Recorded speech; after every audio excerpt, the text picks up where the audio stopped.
Hi guys, it's Ginger Van Deen here with another Data Fun Friday. I've been thinking this week a lot about cooking because it's getting close to Thanksgiving and I do a big meal for Thanksgiving.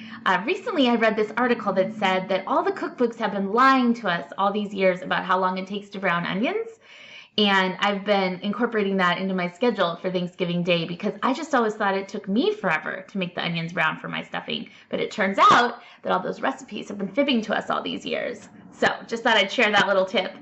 But it actually makes me think about some of our data problems that we work on in behavioral health, because sometimes when we are working on a data problem, we look at one part of the data, but we don't look at other information to see if there's more to the story.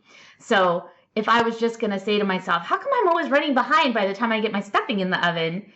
But I never looked at what part of the process might be slowing me down, such as browning the onions, I would miss some important information. So I was applying that idea to that PHQ-9 project we talked about last week. And I was just thinking that we often just look at PHQ-9 scores and try to see changes in PHQ-9 scores and that type of thing. But we could look more at the process. So I just made a quick visualization here to see one way to kind of dig deeper into the process going on with collecting PHQ-9 scores to see if that might be having an impact on the other information that we're seeing in our data. So this is just a quick visualization. All I did was group together PHQ-9 scores in this data set by client, and then I added up how many scores a client had received, either filled out themselves or at least got entered into the computer. And then I organized that by the day they had their first PHQ-9 score and the day they had their last PHQ-9 score. And so it actually shows some pretty interesting information. So if you look over here in the top left, most people in this data set have only had one PHQ-9 score. And well, not most people, but the greatest number, that's the biggest group. It's not the most would be over here. But actually most people have only had one or two, because this is more than half of the whole area here. And then, some people, a little less than half, have had 3 or more scores completed. But what's interesting here is a lot of the people who have only had one score completed had their first score in 2018. And right now it's November 2019. So quite a few people are missing a second score.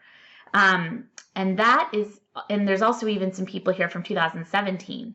So that's the kind of information that could be skewing your other data, right? If a huge proportion of people whose PHQ-9 scores are being captured actually never received a second PHQ-9 score, either you're probably not including them in your data when you look at changes over time, which means you might be excluding important information, or if it is in your data, it might be throwing things off.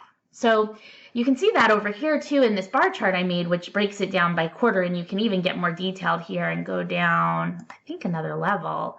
And you can see that just the numbers of scores that were captured for the first time had a huge bump around December 2018, and quite a lot of those people, like in these buckets here, this light green, have still not received a second PHQ-9 score. There was a big bump, so probably a big push at this agency during these months to try to get more PHQ-9 scores completed, but a lot of folks never received a second PHQ-9 score, so that data is going to be a little mixed up. You can see here further back there's a lot more variation, so that data is probably a little bit more interesting, but over here probably there's been a little change in the process, which it would be helpful to know if you're someone who wants to be able to analyze the data in this data set. You might want to do some follow-up to find out what's going on that sort of made this drop off.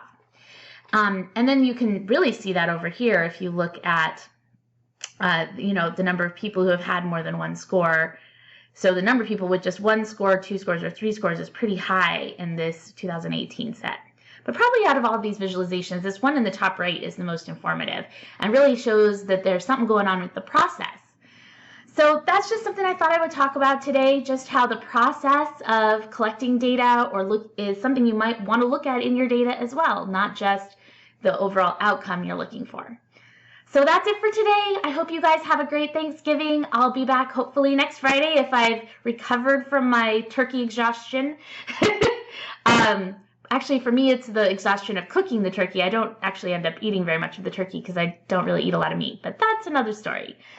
Anyway, guys, have a great week. It was good talking to you, and we'll talk again soon. Oh, if you want to know more about what I do, you can check out my website, which is missiondrivendata.com, or you can email me at ginger@missiondrivendata.com. All right, guys, take care.